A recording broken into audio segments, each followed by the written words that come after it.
আল্লাহ রাব্বুল আলামিনের দরবারে লাখ কোটি শুকরিয়া যে আল্লাহ রাব্বুল আলামিন দয়া করে মায়া করে রহমতি বরকতি জান্নাতের টুকরে বাগানে উম্মত উলামাদের সোহবতে আল্লাহ তাআলা শানুহু পবিত্র জুমার দিন দুনিয়াবি বিভিন্ন কাজ থেকে ফারাক করিয়া যাচাই বাছাই করিয়া আল্লাহ তাআলার মহব্বতের বান্দাদেরকে জুমার নামাজের পূর্বে আল্লাহর মসজিদে আসার বসার এবং নামাজের পূর্বে দ্বীনি কিছু আলোচনা শোনার আমি নাদানকে বলার তৌফিক আল্লাহ দিয়েছেন। আসেন সকলেই মালিকের দরবারে শুকরিয়া আদায় করি, কালিমাতে শুকর করি, সকলে জবান ছেড়ে ভক্তি করে পাঠ করি আলহামদুলিল্লাহ।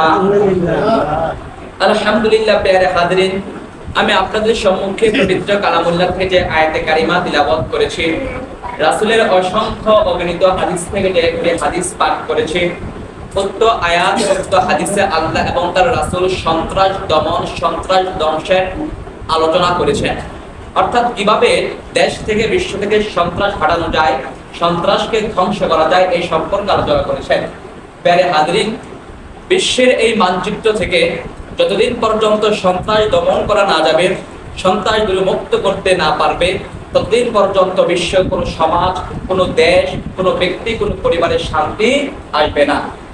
তবে হাজার আসেন আমরা আজকে জানবো এই সন্ত্রাস কাহারা, এই সন্ত্রাস কাদেরকে বলা হয়। এ পর্যায়ে আমরা জানবো সর্বপ্রথম সন্ত্রাস কাকে বলে। প্যারে হাজরিন, সন্ত্রাস একটি আরবি ফাসাদ শব্দের সমার্থ শব্দ। এর আবিধানিক অর্থ ক্রাশ সৃষ্টি করা, হয়রানি, খুন খারাপি, ছিনতাই ইত্যাদি। আর ব্যাপক অর্থে বলা হয় নানা রকম অত্যাচার, অবিচার, খুন, হত্যা, ডাকাতি, ছিনতাই ইত্যাদির মাধ্যমে সাধারণ মানুষকে জিম্মি রাখার নামই হচ্ছে সন্ত্রাস। প্যারে হাজরিন, ইসলামের মধ্যে সন্ত্রাসের কোনো স্থান নেই। ইসলাম ধর্ম শান্তির ধর্ম। ইসলাম ধর্ম আল্লাহ তাআলা আমাদেরকে দিয়েছেন এই সন্ত্রাসকে ধ্বংস করার জন্য, সন্ত্রাসকে ধূলিসাৎ করার জন্য। আল্লাহ রাসূলের নবুয়তের 23 বছর তিনি সন্ত্রাসের বিরুদ্ধে লড়াই করেছেন। শুধু তাই নয়, কোরআনের মধ্যে সন্ত্রাসীদেরকে চিরতরে জাহান্নাম হিসেবে ঘোষণা করা হয়েছে। কোন রাষ্ট্র, কোন সমাজ, কোরআনের মধ্যে আল্লাহ তাআলা সন্ত্রাস দমন সন্ত্রাস ধ্বংসের যে বিধিবিধান বলে দিয়েছে, এই বিধিবিধান মোতাবেক যদি কোনো রাষ্ট্র, কোনো সমাজ আমল করে, তাহলে ওই সমাজের মধ্যে, রাষ্ট্রের মধ্যে সন্ত্রাস ধূলিসাৎ হয়ে যাবে।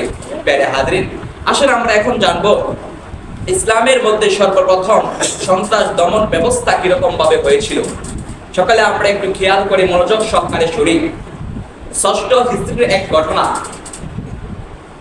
বাহরাইনের ওরাইনা গোত্রের একদল লোক মদিনায় রাসূল করিম সাল্লাল্লাহু আলাইহি সাল্লামের দরবারে এসে আল্লাহ রাসূলের কাছে ওরা মুসলিম হলেন। অর্থাৎ বাইরের এক গোত্রের লোক আয়েশা আল্লাহর নবীর দরবারে এসে তারা ইসলাম ধর্ম গ্রহণ করলেন।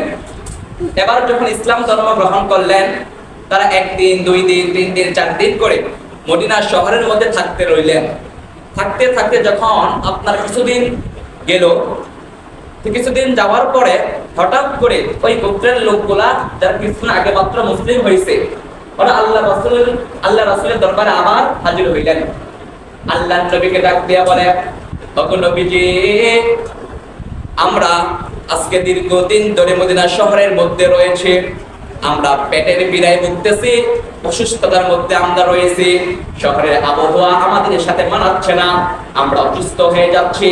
এইভাবে যখন তারা আল্লাহর নবীকে তাদের মনের ফরিয়াদ, তাদের অসুস্থতার কথা জানালেন, আল্লাহর নবী, মায়ার নবী, রহমতের নবী, বিশ্ব নবী ডাক দেয়া বলে, তোমাদেরকে আমি শহরের বাইরে এমন এক গ্রামের মধ্যে পাঠিয়ে দেই, সেই গ্রামের মধ্যে আমার কিছু রাখাল ওট লালন পালন করে, ওট পালে। তোমরা ওই গ্রামের মধ্যে যাবা, ওই গ্রামের মধ্যে ওই রাখালদের সাথে থাকবা, ওই রাখালদের সাথে থাইকা ওদের সাথে ওট লালন পালন করবা, ওটের দুধ তোমরা খাদ্য হিসাবে খাবা এবং অসুস্থতার জন্য ওটের প্রস্রাব তোমরা পান করবা। প্যারে হাজরিন, সৌদিরা অসুস্থতা হিসাবে, অসুস্থতার জন্য ওটের প্রস্রাব পান করে থাকে। তো আল্লাহর নবী যখন ওই লোকদেরকে বললো যে তোমরা আমার রাখালদের সাথে গ্রামে, শহরের বাইরে গ্রামের মধ্যে যে থাকবা, ওটের দুধ তোমরা খাদ্য হিসাবে খাবা এবং ওটের প্রস্রাব তোমরা অসুস্থতার কারণে খাবা। এবার আল্লাহ রাসূলের কথায় ওরা চলে গেল ওই গ্রামের মধ্যে, অর্থাৎ শহরের বাইরে। যাওয়ার কিছুদিন পরে যখন তারা আপনার উটের দুধ খাইয়া, উটের প্রস্রাব খাইয়া তারা এক পর্যায়ে আপনার শুকনা ছিল, একদম অসুস্থ ছিল, তারা অনেক শক্তিশালী হয়ে গেল, তাদের শরীর যখন সবল হয়ে গেল, এবার হঠাৎ করে তাদের ভিতরে মুনাফিক ঢুকে ফেললো। ওই যে ওরা ইহুদি ছিল, ওদের ভিতরে আবার এই বেমুসলিম ইহুদিদের মুনাফিকগিরি ওদের ভিতরে ঢুকে গেল। ওরা কি করলো? আল্লাহ রাসূলের যে রাখালগুলা ছিল, এই রাখালগুলাকে ওরা নির্মম ভাবে হত্যা করলো লোভের কারণে। অর্থাৎ উটগুলো তারা ডাকাতি কইরা তারা নিয়ে চলে যাবে। আল্লাহ রাসূলের রাখালগুলোকে এরকম ভাবে হত্যা করলো, নির্মম ভাবে হত্যা করলো, তাদের কান কেটে দিল, নাক কেটে দিল, হাত কেটে দিল, এমনকি তাদের শরীর মোবারক থেকে তাদের গলাটা আলাদা করে দিল। নাউজুবিল্লাহ। পেরে হাজির খেজুর কাটা দিয়ে খুঁচাইয়া আল্লাহ রাসূলের ওই রাখালগুলা চোখ তারা তুলে ফেললো। এরকম সন্ত্রাসী তারা করেছে। আল্লাহ রাসূল এত সুযোগ সুবিধা দেওয়ার পরেও এবার যখন তারা উটের ওই পাল নিয়া তারা তাদের দেশের জন্য সওয়ার হইছে, আল্লাহু আকবার, আল্লাহ রাসূলের কানের মধ্যে যখন এই খবর চলে গেল, আল্লাহর নবী, মায়ার নবী, রহমতের নবী, বিশ্ব নবী, সাথে সাথে হযরত কোরস বিন সাবের ফাহরি রাদিয়াল্লাহু নামে এক সাহাবীকে আপনার কিছু সেনাবাহিনী দিয়ে নেতৃত্ব দিয়ে পাঠিয়ে দিলেন ওদেরকে ধরে আনার জন্য। এবার কিছুক্ষণের মধ্যেই ওদেরকে যখন ধরে এনে আল্লাহ রাসূলের সামনে হাজির করা হলো, এই সন্ত্রাসদেরকে আল্লাহ রাসূল সুবিধা দেওয়ার জন্য ওদেরকে গ্রামের বাইরে পাঠাইছেন, আর ওরা ওই জায়গার মধ্যে খাইয়া টাইয়া মদা হইয়া আল্লাহ রাসূলের রাখালদেরকে নির্মম ভাবে হত্যা কইরা রাসূলের উট নিয়েই তারা পালিয়ে যাচ্ছিল। প্যারে হাজরিন, এবার যখন তাদেরকে আল্লাহ রাসূলের সামনে প্রেরণ করা হলো, সামনে দাঁড় করানো হলো, এবার তাদের বিচার কি হবে? তাদের ফায়সালা কি হবে? এই সন্ত্রাসের বিচার কি হবে? আল্লাহু আকবার। আল্লাহ রাসূলের জামানায় এই ছিল সন্ত্রাসের প্রথম বিচার। আল্লাহ তাআলা পবিত্র কালামুল্লাহর মধ্যে সাথে সাথে আল্লাহ রাসূলকে আয়াত নাযিল করে জানিয়ে দিলেন। আল্লাহ তাআলা বলে, ইন্নামা জাযাউল্লাযীনা ইউহারিবুনাল্লাহা ওয়া রাসূলাহু ويسعون في الأرض فسادا أن يقتلوا أو يصلبوا أو تقطع أيديهم وأرجلهم من خلاف أو ينفوا من الأرض ذلك لهم خزي في الدنيا ولهم في الآخرة عذاب عظيم। আল্লাহ তাআলা ডাক দিয়ে বলে, যারা আল্লাহ তার রাসূলের বিরুদ্ধে লড়াই করে এবং জমিনের মধ্যে ধ্বংসাত্মক কার্য করে বেড়ায়, তাদের শাস্তি এই যে তাদেরকে হত্যা করা হবে, অথবা ছুরিতে চড়ানো হবে, অথবা তাদের হাত পা বিপরীত দিক থেকে কেটে দেওয়া হবে, অথবা দেশ থেকে বহিষ্কার করা হবে। আর না পারলে তাদের জন্য রয়েছে মৃত্যুর পর কঠোর শাস্তি।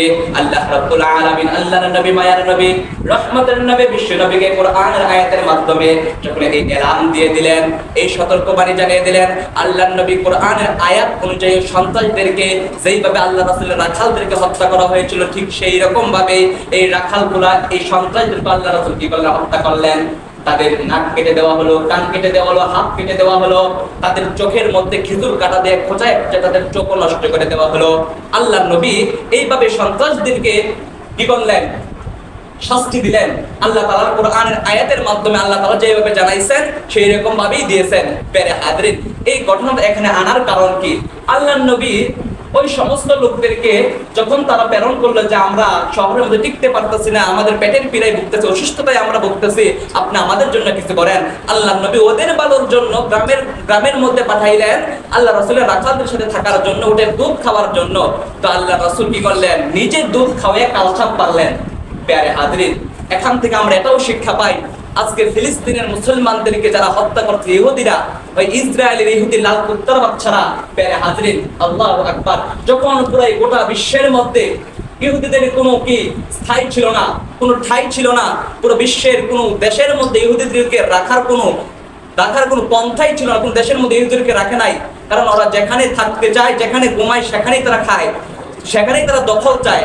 তো ইহুদিদের অবস্থা এমন হয়েছিল, তারা শুকনা কাঠির মতো হয়ে গিয়েছিল, তাদের অবস্থা এরকম হয়েছিল, সুস্থ মরার পীড়ায় তারা ভুগতেছিল। ওই সময় ফিলিস্তিনের মুসলমানরা, ওদের ভিতরে মায়া জাগ্রত হলো, ওরা ইহুদিদেরকে তাদের দেশের মধ্যে জায়গা দিল। আর এইভাবে তারা হাঁটি পা করে থাকতে যখন তাদের শক্তি ক্ষমতা বেড়ে গেল, এবার তারা ফিলিস্তিনি মুসলমানদের উপরে থাইকাই ফিলিস্তিনের উপর তারা কি চায়? দখল চায়। ফিলিস্তিনের উপর তারা দখল যখন না দেয় তখন তারা কি করে, নির্মম ভাবে সন্ত্রাসিতার ভাবে তারা হত্যা করে। কারণ ওরা তো মুসলিম না, ওরা ইহুদি। ইহুদি খ্রিস্টান ধর্মের মধ্যে ওদের ধর্ম বিশ্বাসের মধ্যেই আপনার সন্ত্রাসী শিক্ষা দেওয়া হয়।